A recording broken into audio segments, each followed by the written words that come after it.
Locked On Podcast Network and State Farm present Paving the Way, a new series highlighting important voices across Locked On's network. Every month, our host Kanani Stevens will showcase other Locked On hosts who come from underserved communities to hear the challenges they face to become a sports broadcast personality. Who will be paving the way this episode? Find out now. State Farm believes it's important to champion diverse voices and create positive impacts in our neighborhoods. That's why our good neighbors at State Farm are proud to support the Paving the Way series and their mission to provide support to underserved communities. Like a good neighbor, State Farm is there.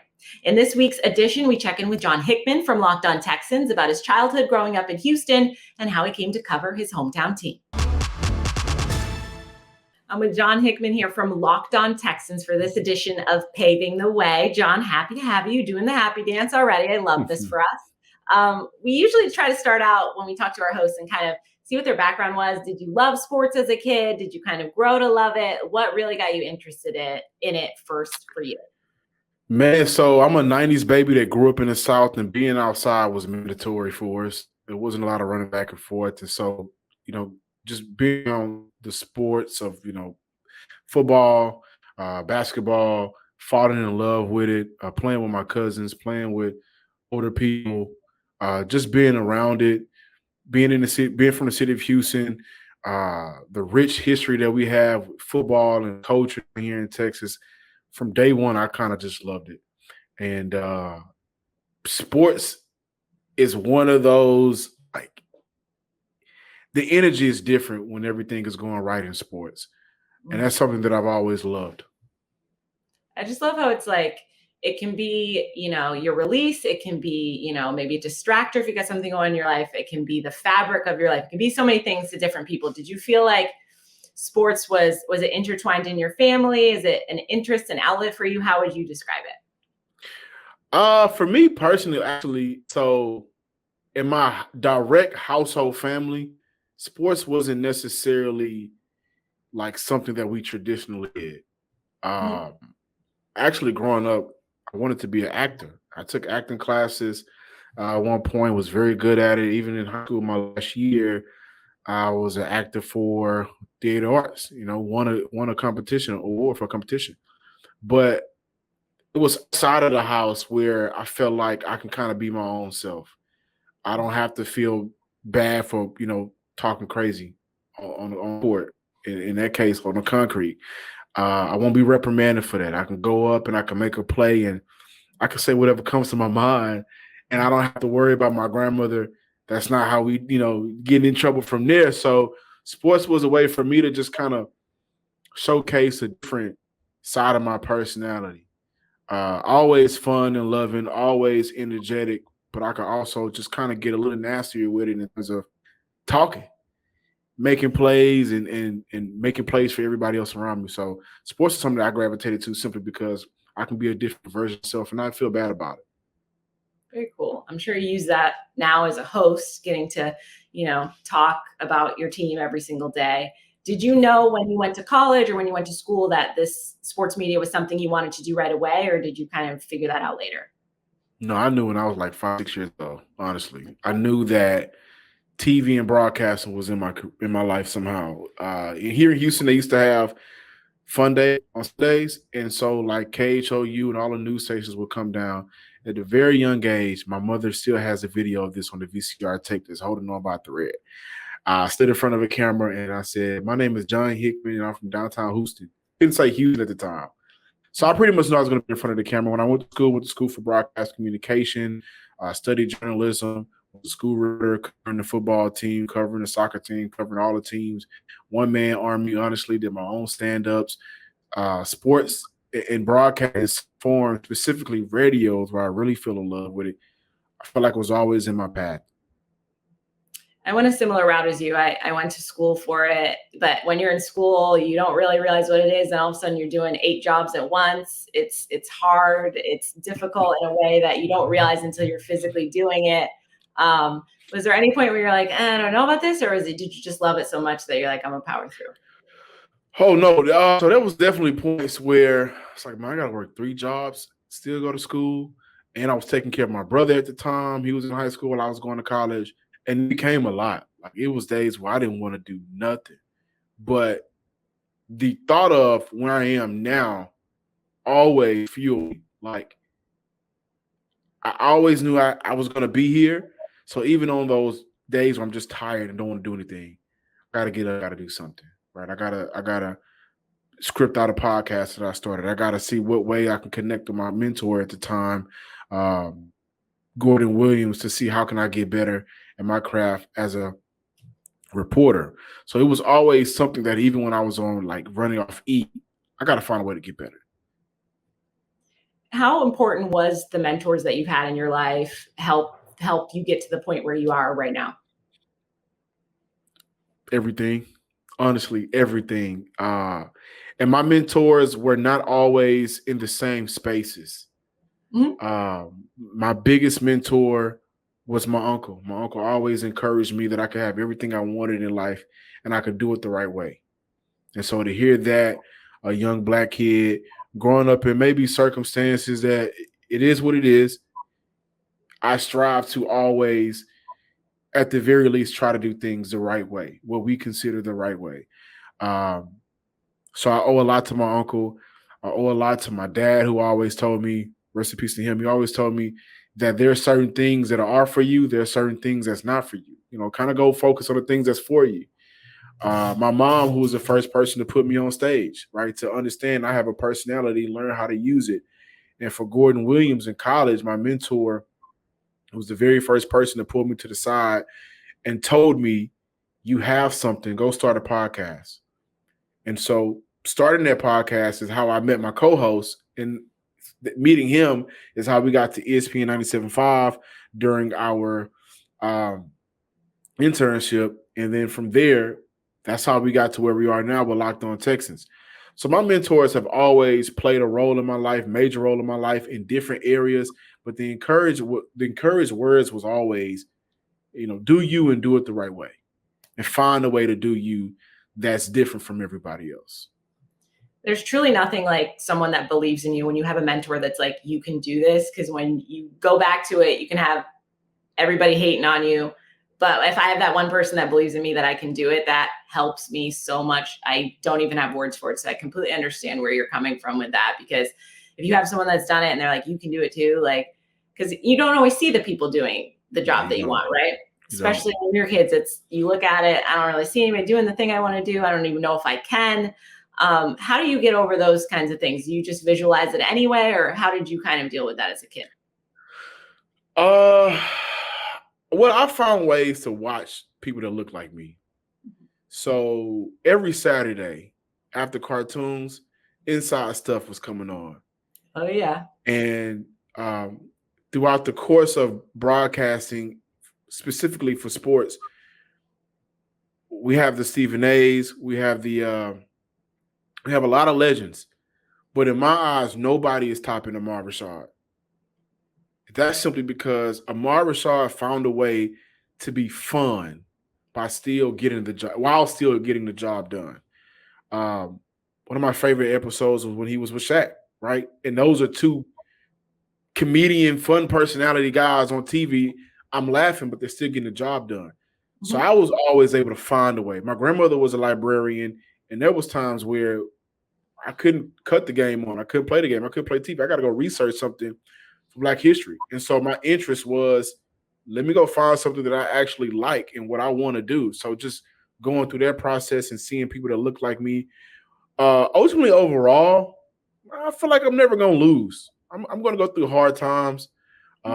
Things are going to get rough. But I feel like, I know sometimes we got to keep the church and state separate, but I feel like God is always like, you're not going to lose.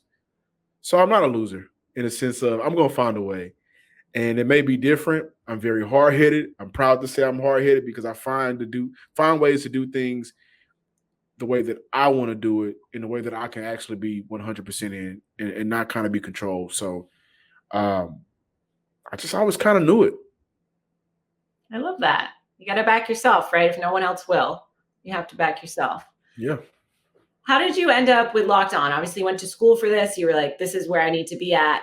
And tell me a little bit about how you met your co-host, how you ended up with Locked On. So the previous host of Locked On Texans reached out to Cody. I think that they were writing for the same publication at that time. Shout out to my man Cody Davis, co-host of the Locked On Texans podcast. And he was presenting with it. And he said, hey, man, I'm finna leave. I got something else going on. I think that because I know you guys do a podcast, would you like to take over? So Cody presented it with me. And at that time, we were doing our own separate podcast out of ESPN 97.5 radio station. And our goal at that time was to get on the radio. Well, you quickly learn how things work in the radio business. And so when Locked On Texans came about, fun fact, neither one of us are Texan fans. I'm a Patriot fan, and we have Ross somewhere. He's a Saints fan. So hey, you know what? Let's do it. We both have a dream that we want to accomplish. We both got goals that we want to accomplish. We have a dream that we want to see through. Let's do it. And honestly, guys, year one was so tough for us because we're going from talking about the Rockets, talking about things that's going on nationally with the NBA and NFL. And now 30 minutes, Houston Texans, strictly Houston Texans. Mm-hmm. And we were not in the door with the Texans as of yet. We were not names that the Houston Texans knew. So it was difficult. There were so many times where Cody and I was like, you still want to do this? And if he asks me on Monday, I'll say yes. When I ask him on Friday, he'll say yes. So we always balance each other out.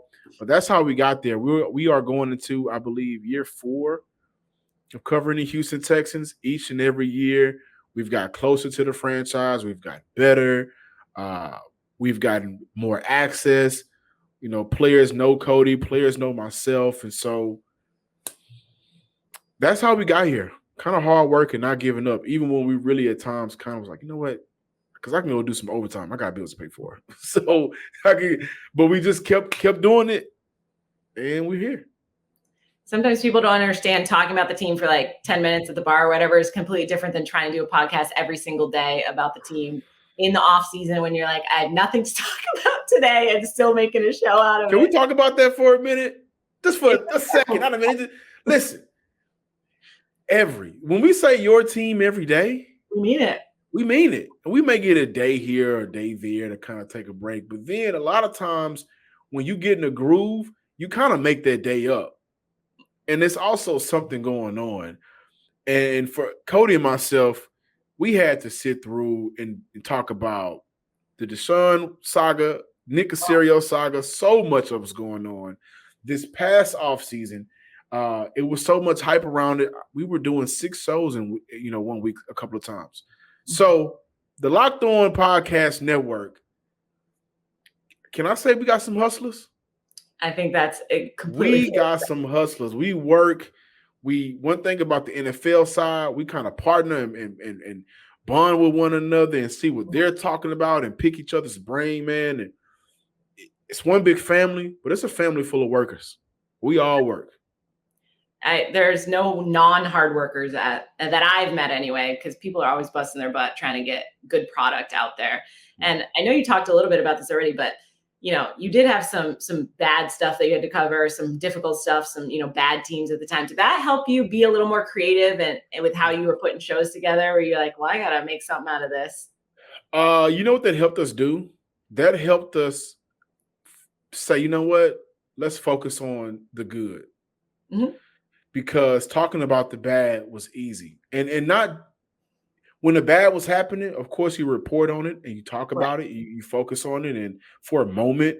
But you would hear some shows and some podcasts or publications that would be the entire meat of their show. So Cody and I got together, especially during the Deshaun Watson saga of him wanting to sit out and not play for Houston. We kind of got together and said, hey, man, how can we attack this angle covering this team differently? How can we mention Deshaun, but how can we play off Deshaun to look at how that's affecting the other areas of the team, or how this opportunity may be a big opportunity for Davis Mills, and it turned out not being a big opportunity for Davis Mills because we drafted C.J. Stroud here in Houston. But we wanted to get creative by just finding different ways to shine light, a positive light on this franchise, when at that time, the moment we went up 24-0 to the Chiefs, it went downhill from there. Right? So no Bill O'Brien. Bill O'Brien, GM, trading everybody, bag of chips for DeAndre Hopkins. We traded this person and then we drafted this person when Jonathan Taylor was right there for the picking. You signed who to a contract? So, like, throughout its entirety, after that 24-0, there was a lot of bad. We just got together and said, it's going to be bad. We talk about it, but how can we talk about something good? And that's how we attacked it. You feel like injecting your personality into it was big for you to just kind of be like, I'm going to do this, but I'm going to make it the way that I want to do it. And I would want to hear people talking about it. Absolutely. We talked about mentors. Shout out to Ross Jackson. Man, that dude there. Talk about, can I call you real quick and talk to you about something? It may not be at that moment, but he'll schedule time for you. Ross, when we talked about YouTube, I don't know how much Ross did for me personally, because when I figured out I was going to be in front of a screen again, that allowed me to kind of give myself another 3 to 4 year lifespan with the network. So just an extension. I signed an extension when I found out we were going to be on YouTube, because when I allow people to see me, when people can see me, then I can kind of make that connection. And I may not necessarily be seeing all of the however many watches, views from the different people for the day, but I know that you're there, and I know that you're different from whoever else is watching. And I know that it's my job to bring to you what's going on, but also find a way to connect with you. So one of my favorite things is just the comment sections when people tweet it or X us. I don't know what it's called now, right? But the YouTube, the being in front of people, that helps me a lot for my personality, because now you're not just a listener, you're kind of family now. Now you're every day or from the Himalayas. You're one of my players, and I can talk to you like that while still bringing the facts. And it allows me to be fun. Podcasting is great, but when people can see you, that connection is totally different. And that's what I love about Locked On. I say this all the time, but like, they allow you to be yourself. They want you to be yourself. Like, they're some of the best bosses I've ever had. And I think that's part of why everybody likes it so much, because every show is their own show in some way, right? And I know NFL is super close because you guys are on each other's show. There's cross shows, and I find that entertaining too, to just see different styles for different shows. Do you enjoy working with the other hosts as well? I love it. First of all, I think we got the best group chat. I'm not in it, but I've heard stories. So we have the best group chat. It's so everybody it's funny, but everybody's super helpful. Locked On Giants, Miss Pat, super helpful. Can play off her, can come to her with ideas, and she not only will give you ideas back, but she'll give you resources. I like to call him the OG Wig. Super Locked On Jack, super helpful. Brandon Olsen, who actually is Locked On Gators, but he's in our chat. Everybody is so helpful with the NFL network. And I'm just strictly talking about NFL because that's what I'm with. It's a family, and everybody's helpful. Everybody looks out for one another. I don't think I would have made it this far without the ideas and the helpful nature of everybody else in our network. We talked a little bit about, being yourself and doing it your own way. When you think about kids now that, want to get into what we're into, do you have advice for them? Having walked the road you've walked, what would you try to give them in terms of advice? Great question. Of course, do it your own way. Study.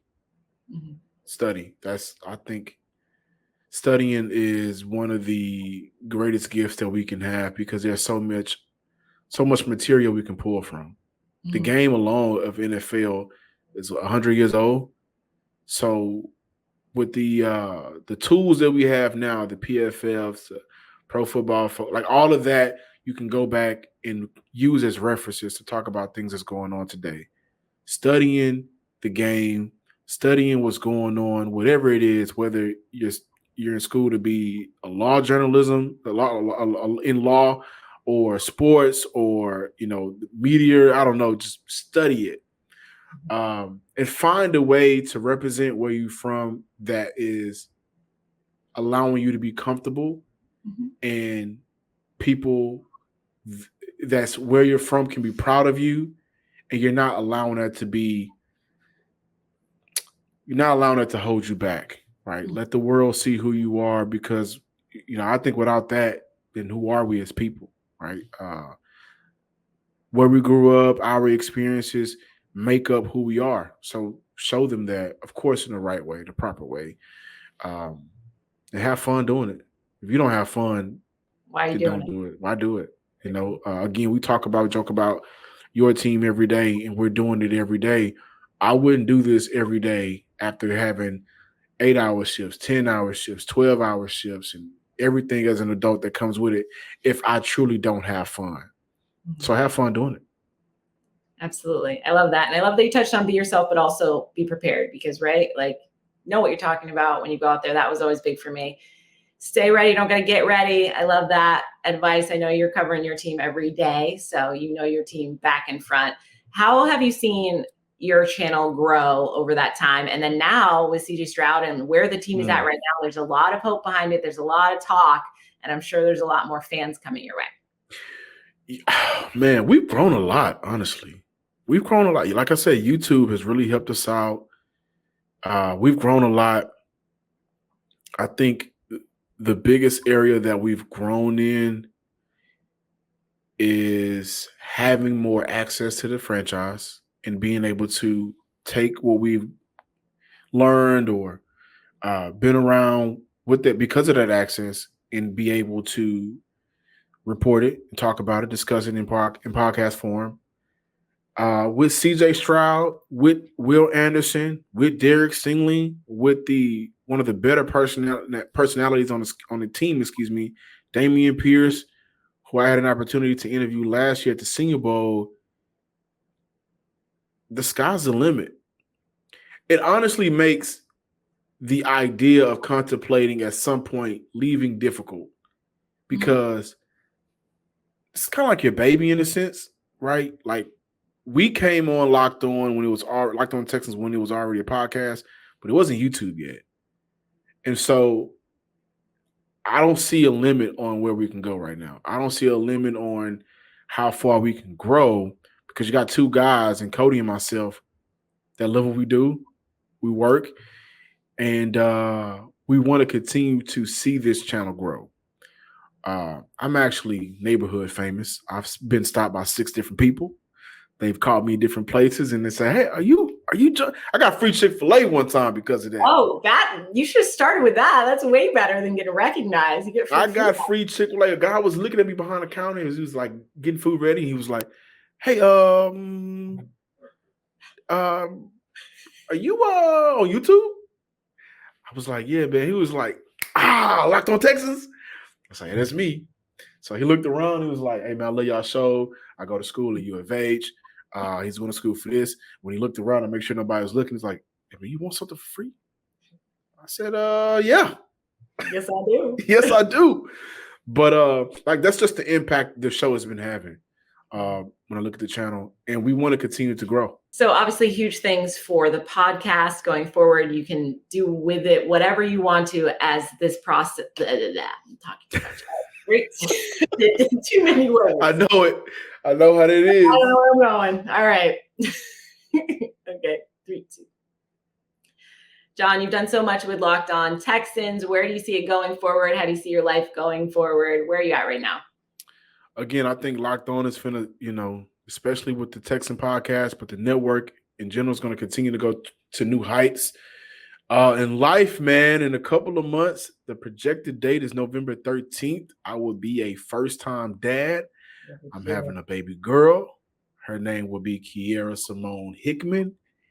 And right now, each and every day, I get more and more excited about the fact of me being able to hold a little small mini version of myself. I'm kind of scared because, like, babies when they first come out, I don't know. But I've been practicing, and I am super excited about that part of my life. Ready to walk that dad journey. So cool. Girl dad journey and new challenges for you. I have no doubt you will succeed at all of them. And I'm very happy that you're able to join us here on the Paving the Way podcast. Before we end the show, we do want to highlight an organization that we've been working with in an effort to support paving the way for future generations faced with less favorable opportunities. State Farm and Locked On will be giving a donation to the incredible organization Everyone On for every host that we feature on this series, and for you, John, this week. The mission of Everyone On is to unlock opportunity connecting families in underserved communities to affordable internet services and digital literacy training. Doing so creates significant positive change in communities and society as a whole. So a big thank you to our good neighbors at State Farm for their support on behalf of our hosts and helping pave the way for so many others in our communities. Like a good neighbor, State Farm is there. State Farm and Locked On Network share a common goal, helping to make our communities a better place. State Farm is committed to helping amplify individuals and organizations that lead the way in diversity, inclusion, and social good, because we know that investing in community building and uplifting diverse voices is crucial to creating a sense of belonging. State Farm is proud to sponsor the Paving the Way series and celebrate the change makers that have paved the way in making our neighborhoods a better place for everyone. Like a good neighbor, State Farm is there.